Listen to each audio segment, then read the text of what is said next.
এর মধ্যে আঘাত করার কথা, আঘাত না কইরা কেন রে তুই এইভাবে চুম্বন করলি? বলল নবী গো আমি এই জন্য চুম্বন করেছি,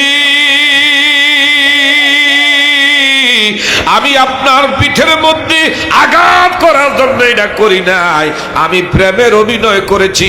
কারণ আপনার পিঠের মধ্যে মোহরের যে নবুয়ত, এটা আমি কোনোদিনও দেখি নাই। এটা জান্নাতি আল্লাহ প্রদত্ত সিল দ্বারা আমার আল্লাহ আপনার পিঠের মধ্যে দিয়েছে।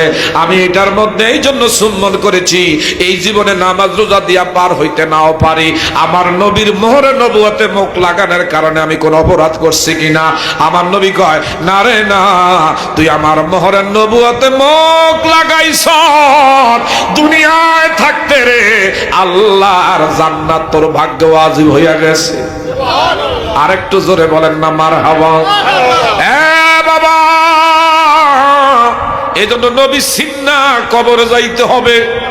নবীর বাবারা বন্ধুরা ভালোবাসার একমাত্র আমার আপনার আল্লাহ পাকের ঈমান যদি আপনি আমি আনতে চাই, তাইলে আল্লাহর একাত্মবাদের পরে, তাওহীদের পরে রিসালাত যদি না মানেন, আপনি পরিপূর্ণ ঈমানদার হতে পারবেন না। আলা ঈমান আল্লাহ মুহাব্বত আল্লাহ, যার ভিতরে নবীর মুহাব্বত নাই তার ভিতরে ঈমান নাই।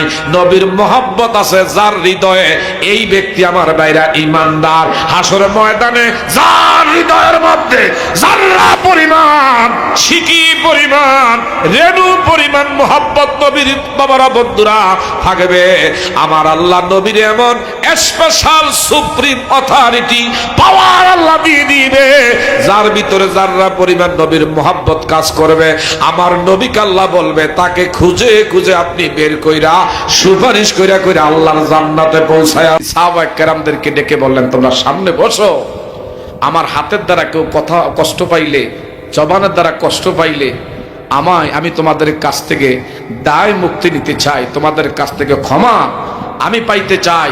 আল্লাহর রাস্তে তোমরা আমারে ক্ষমা করে দাও, এই পৃথিবীতে আমি আর বেশি দিন থাকবো না। একটু জোরে বলা যাবে নি মারহাবা।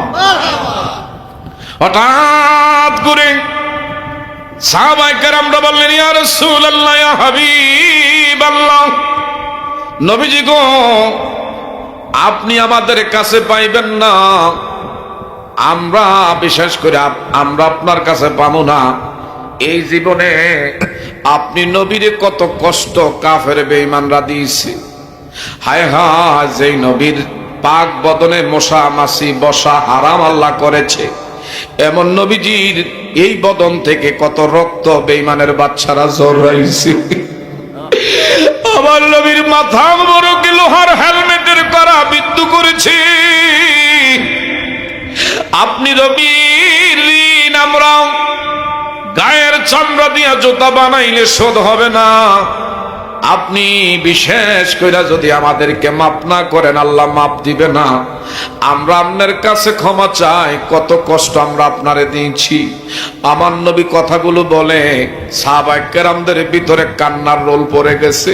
সাহাবায়ে কেরাম বলি, যেই নবীর লেগা বাড়ি ছাড়ছি, যেই নবীর লেগা পরিবার ত্যাগ করেছি, যেই নবীর জন্য দুনিয়ার সব আমরা বিসর্জন দিয়েছি, যেই নবীর চেহারার দিকে তাকাইলে মনের কষ্ট, মনের দুঃখ দূর হয়ে যায়, যেই নবীর চেহারার দিকে তাকাইলে আল্লাহর জাহান্নামের আগুন হারাম হয়ে যায়, যেই নবীর দিকে তাকাইলে আল্লাহর জান্নাত অবধারিত হয়ে যায়।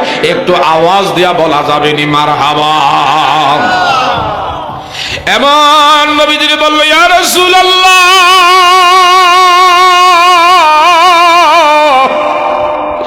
মায়ার নবী, দয়ার নবী গো, আপনি কোনদিন আমাদেরকে যদি ক্ষমা না করেন, আল্লাহর কাছে আমরা ক্ষমা পাইব না। হঠাৎ করে একটা যুবক সাহাবী, যার নাম ওয়াক্কাশা রাদিয়াল্লাহু তাআলা আনহু, একটু সুবহানাল্লাহ কোন। ওয়াক্কাশা এই যুবক সাহাবী দাঁড়ায় কয়, লাব্বাইক ইয়া রাসূলুল্লাহ, যদি অনুমতি দেন আমার একটা কথা আছে আপনার কাছে। কয় কি? কয় আপনি নবীজি বলছেন কোনদিন আপনার হাতের দ্বারা ব্যথা কেউ পাইছিনি, আপনার জবানের দ্বারা কষ্ট পাইছিনি। আমি তো একদিন আপনার হাতের দ্বারা ব্যথা পাইছি। আমার নবীজি বলল, কোন দিন রে? একবার কর। কোন দিন তোরে আমি কষ্ট দিয়েছি, দুঃখ দিয়েছি, একটু খুইলা বল। বদরের যুদ্ধে গো নবী গো, আপনি 313 জনের কাফেলার মধ্যে আমার নামটা অন্তর্ভুক্ত করেছিলেন। ওই ময়দানে বেঈমানদের বিরুদ্ধে লড়াই করতে গেছি, হঠাৎ করে আপনি ওটের পৃষ্ঠের থেকে নামার সময় আপনার হাতের মধ্যে চাবুক ছিল। এই চাবুকটার একটা আঘাত আমার পিঠের মধ্যে লাগছে। যেই চাবুক দিয়া ওটেরে আপনি আঘাত করতেন, এই চাবুকের বাড়িটা আমার পিঠের মধ্যে লাগছে। আমার নবীর আদর্শটা কেমন? লাকাদ কানা লাকুম ফি রাসূলিল্লাহি উসওয়াতুন হাসানা। একটু চিৎকার মেরে বলা যাবে নি মারহাবা। আমার নবীজির সামনে বললেন, ইয়া রাসূলুল্লাহ, ইয়া হাবিবাল্লাহ,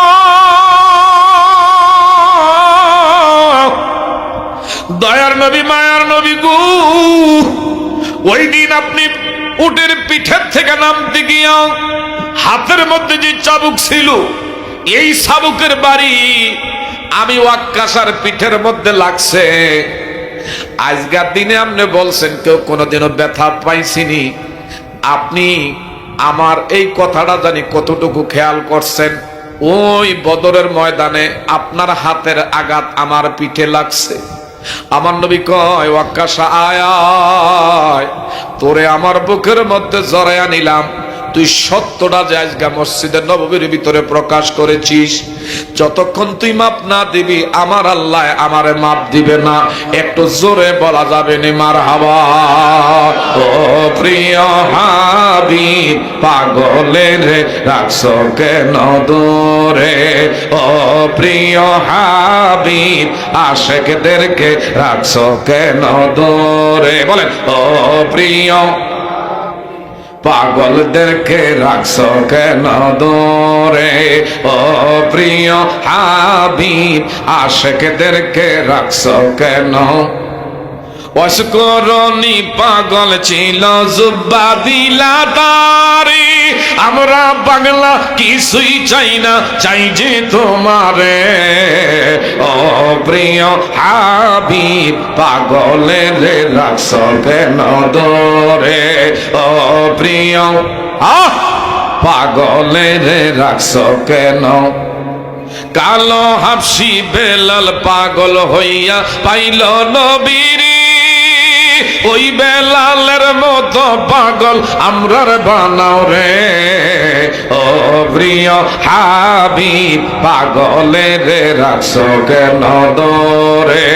ও প্রিয় আশিকদেরকে রাখছো কেন দূরে? সালমান পারসি পাগল হইয়া পাইল নবীর, ঠিক না ঠিক? সালমান পারসি পাগল হইয়া পাইল নবীর। সালমান আনা আহলে বায়াত বংশ তাহারে। ও প্রিয় হাবিব, পাগলের রাখছো কেন দূরে? একটু আওয়াজ দিয়া বলা যাবে নি মারহাবা। আমার নবীজির সামনে এই ওয়াক্কাসা বললেন, ওই দিন উহুদের বদরের প্রান্তরে আপনার হাতের চাবুকের আঘাত আমার পিঠে লাগছে। আল্লাহ নবী গো, ওই দিনের প্রতিশোধ আজকে আমি আপনার পিঠে আঘাত করে নিতে চাই। আল্লাহু আকবার কর। বর্তমান সময়ে কত নেতা, আমার বাবারা, বন্ধুরা, সমাজের লোকেরে কত কষ্ট দেয়। মরার আগে কয় নাই, তোমাদেরকে আমি আজকে কাছে ডাকে আনলাম, মাপ চাই, ক্ষমা চাই। সরকারি তহবিল থেকে তোমাদেরকে যেটা পাওনা দিতে পারি নাই, তোমরা মাপ না দিলে আল্লাহ মাপ দিবে? কেউ কোনোদিন কয়? কয় নাই। শরীরের রক্তের গরমে সমাজের মানুষ ভ্যাকসিন মানুষ মানুষে মনে করে না। কথা কোন ঠিক না বেটি? আমার নবী কয়, আয়, ওই দিনের আঘাত তুই আমার পিঠের মধ্যে করলে আল্লাহ আমারে মাপ দিব। আলী, যাও, তোমার ঘরের থেকে গিয়া ওই চাবুকটা ফাতেমার কাছে আছে, ওই চাবুকখানা নিয়ে আসো। হযরত আলী মা ফাতেমার ঘরের দরজায় গিয়া সালাম দেয়, আল্লাহু আকবার কর।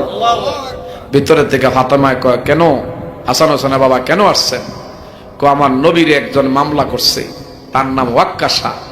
নবীজির পিঠের মধ্যে আঘাত করবে চাবুক দিয়া।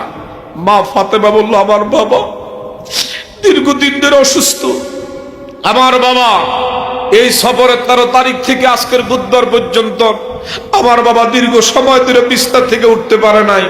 এই অসুস্থ আমার বাবার শরীরে কেমনে আঘাত করবি, আমি সেটা বরদাস্ত করতে পারবো না। কারণ নবীর দেহের একটা অংশ, নবীর আহলে বায়াত, মা খাতুনে জান্নাত, যে ব্যক্তি আমার বাবারা বন্ধুরা আহলে বায়াতদেরকে ভালোবাসলো, সে আমার নবীরে ভালোবাসলো। একটু কথা ধরে বলেন ঠিক না ভাই ঠিক? মা ফাতেমা চোখের পানি ছেড়ে বলে, আজকে আমার বাবার শরীরে আঘাত করবে কে এত বড়, আমি একটু দেখতে চাই। পিছনে পিছনে দৌড়াইতে আছে হযরতে আলী সামনে, মা ফাতেমা পিছনে। মসজিদে নববীর ভিতরে যখন প্রবেশ করলো, এমনে সাহাবায়ে কেরামরা গইরাইয়া গইরাইয়া মসজিদে নববীর ভিতরে কান্না শুরু করেছে। আল্লাহু আকবার। সাহাবায়ে কেরাম কান্দে, বললে রে ওয়াক্কাশা, কেমন কইরা রে তুই আমার নবীজি নে আজকে আঘাত করবি, তোর এত বড় সাহস? যেই নবীর পাক বদনে মশা মাছি বসা আল্লাহ হারাম কইরা দিছে, এই নবীজির পাক বদনে কেমনে রে তুই চাবুক দিয়ে আঘাত করবি? আবু বকর সিদ্দিক দাঁড়ায় গেছে, ইয়া রাসূলুল্লাহ, ও নবী গো, আপনার পিঠের মধ্যে আঘাত করার আগে আমাকে মারতে মারতে যদি জীবন আমার চলে যায়, হাসরের ময়দানে বলবো, আল্লাহ আমার সামনে আমার নবীর একটা ফুলের আসর আজকে বসাইতে দিছি না, নবীর প্রেমে আজকে জীবন দিয়েছি। ওমরে ফারুক চোখের পানি ছেড়ে বলে, নবীজি গো, আমি ওমরের সামনে এত বড় সাহস কেমন করে ওয়াক্কাশা আঘাত করবে, এটা আমি কোনোদিনও বরদাস্ত করব না। যদি মারতে হয় মারতে মারতে আমার জীবন চলে যাবে, তারপর আমি ওমরের সামনে একটা ফুলের আসরের দাগ কোনোদিন বসাইতে পারবে না। একটু চিৎকার মেরে বলেন মারহাবা। আমার ভাইরা, এইভাবে হযরত উসমান জিন্নুরাইন, হযরতে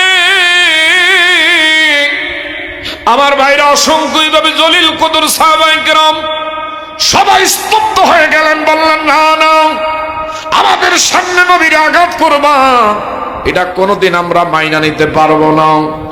নবীদের দুইজন নাতি ইমাম হাসান আর হোসাইন মসজিদে নববীর ভিতরে উপস্থিত ছিলেন। নানু ভাই, আমরা নাতিরা বেঁচে থাকতে নানার শরীরে ওয়াক্কাশা আঘাত করবে, কেমন কইরা এটা হয়? নানু ভাই অনুমতি চাই, অনুমতি চাই। যদি আঘাত তার করার ইচ্ছা হয়, আমরা দুইজন নাতি পিঠ বাড়াইয়া দেব, আমাদেরকে মারতে মারতে আমাদের জীবন চলে যাক, তারপর নানার শরীরের মধ্যে একটা ফুলের আসরের দাগ বসাইতে দেব না। একটু জোরে বলা যাবে নি মারহাবা। নবীজি ঈমান শোনো তাহার শান, বলেন নবীজি শোনো তাহার শান, বলেন নবীজি শোনো তাহার। ওই নবীর প্রেমেতে পাগল রহিম রহমান, ওই নবীর প্রেমেতে পাগল রহিম রহমান। নবীজি ঈমান শোনো তাহার, বলেন নবীজি শোনো তাহার শান, বলেন নবীজি শোনো তাহার। রাস্তা দিয়ে দয়ার নবী হলে চলমান, রাস্তা দিয়ে দয়ার নবী হলে চলমান। খোদার হুকুম পেয়ে মেঘে, খোদার হুকুম পেয়ে মেঘে ছায়া করতো দার। নবীজি ঈমান শোনো তাহার শান, বলেন নবীজি শোনো তাহার। বনে বৃক্ষ তরুলতা ছিল নবীর শান, আল্লাহু আকবার কর। বনে বৃক্ষ তরুলতা ছিল নবীর শান, এক নজর দেখিতে পেলে করিত তো সালাম, নবীজি ঈমান শোনো তাহার, বলেন নবীজি ঈমান শোনো তাহার। চিৎকার মেরে কন্যা মারহাবা। হঠাৎ করে নবীজির নাতি ইমাম হাসান এবং হুসাইন দুই ভাই নবীজির কাছে গিয়ে এখন, নানু ভাই, ও নানু ভাই, আমরা আমাদের পিঠটাকে বাড়াইয়া দেব, যত আঘাত করার আমাদের পিঠের মধ্যে করবি। আল্লাহু আকবার। আমাদের যদি আপনার জন্য জীবন দেওয়া লাগে আমরা জীবন দিয়ে দেব, আমাদের সামনে আপনার পিঠের মধ্যে আঘাত করতে পারবে না। হযরত আলী সাবুকখানা মসজিদ নববীর ভিতরে যখন নিয়ে আস, নবীজির কাছে নিয়া সাবুকখানা দিলেন। নবীজি ওয়াক্কাসারে ডাক দিয়েছে, ওয়াক্কাসা আয় আয় আয়, এই নে তোর হাতের মধ্যে আমি সাবুকটা দিলাম। হযরত ওয়াক্কাসা নবীজি মিম্বর শরীফের মধ্যে বসা, আস্তে আস্তে নবীর সামনে যায়। আমার নবী বলল, এরে ওয়াক্কাসা আয় রে আয়, তোরে আমি যেই জায়গা আঘাত করেছি ওই জায়গায় তুই আমার পিঠে আঘাত কইরা প্রতিশোধ নে। সবার সামনে আজকে অনুমতি দিয়ে দিলাম। ওয়াক্কাসার হাতের মধ্যে সাবুক আমার নবী তুইলা দেয়। সাহাবায়ে কেরামরা ঠুকরে ঠুকরে মসজিদে নববীর ভিতরে কান্না শুরু করছে। আমাদের সামনে কেমনে রে দয়ার নবীর পিঠে আঘাত করবে না, এটা কোনদিন মাইনা নিতে পারি না। আল্লাহু আকবার। হঠাৎ করে ওয়াক্কাসা আমার নবীর কাছ থেকে সাবুকখানা নিয়া বলল, নবী গো, ও নবী, আপনি আমারে যেই জায়গা আঘাত করেছিলেন আমার পিঠের মধ্যে কোনো পোশাক ছিল না, আজকে যদি আপনির গায়ে আমি যদি আঘাত করি আপনার পিঠেও কোনো সেইভাবে বিশেষ কইরা আপনার দেহের মধ্যে কাপড় রাখা যাবে না। আমার নবী কয়, তুই আমার জুব্বাটা আস্তে আস্তে উপরের দিকে উঠাই আনে।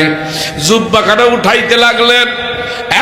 এক পর্যায়ে ওয়াক্কাসা নবীর পিঠের মধ্যে ধইরা, মুখের মধ্যে, নবীর পিঠের মধ্যে মোহরে নবুয়ত জান্নাতি একটা গোস্তের টুকরা, যেটার মধ্যে লেখা আছে লা ইলাহা ইল্লাল্লাহু মুহাম্মাদুর রাসূলুল্লাহ, লা ইলাহা ইল্লাল্লাহ, মারহাবা, জোরে লা ইলাহা বাজার কত সুন্দর মাদিনা, হায় হায় যার নাই কোন তুলনা।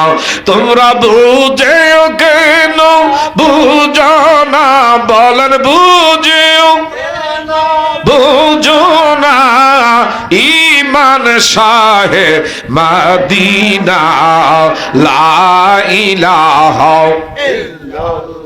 জোরে লা ইলাহা সাদ্দাতে জান্নাত বানাইলো, মনের মতো করে সাজাইলো, এক কদমের কারি পরে এক কদমের কারি আগে জান্নাত ও হয় আজরাইলকে পাঠাইলো, লা ইলাহা লা জোরে লা ইলাহা লা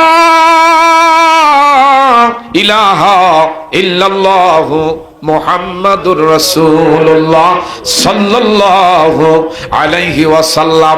হযরত ওয়াক্কাসা আমার নবীর পিঠের মোহরে নবুয়তের মধ্যে এইভাবে হাত বাড়ায়া চুম্বন করলেন।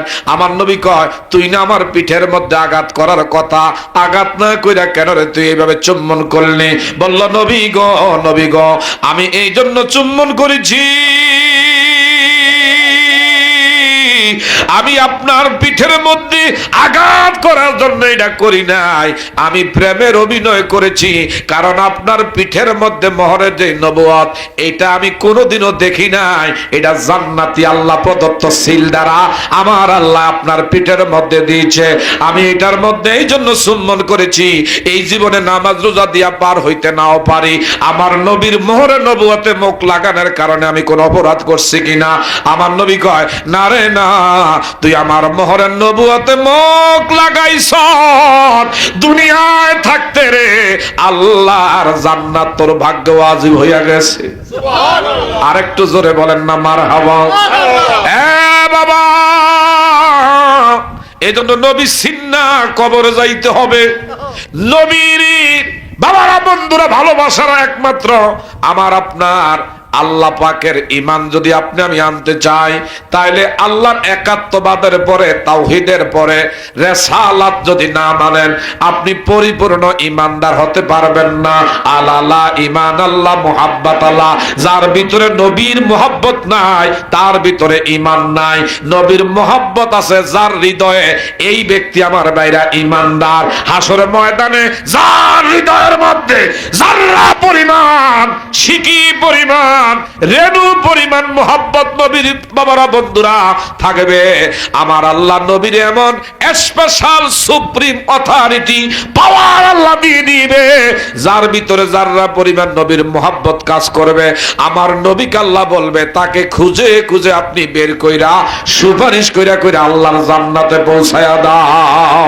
একটু জোরে বলেন মারহাবা। আমরা কি এই নবীর মোহাব্বত চাই কি চাই না? আরো জোরে বলেন চাই কি চাই না? কে কাছে হাত বাড়া দেখায়?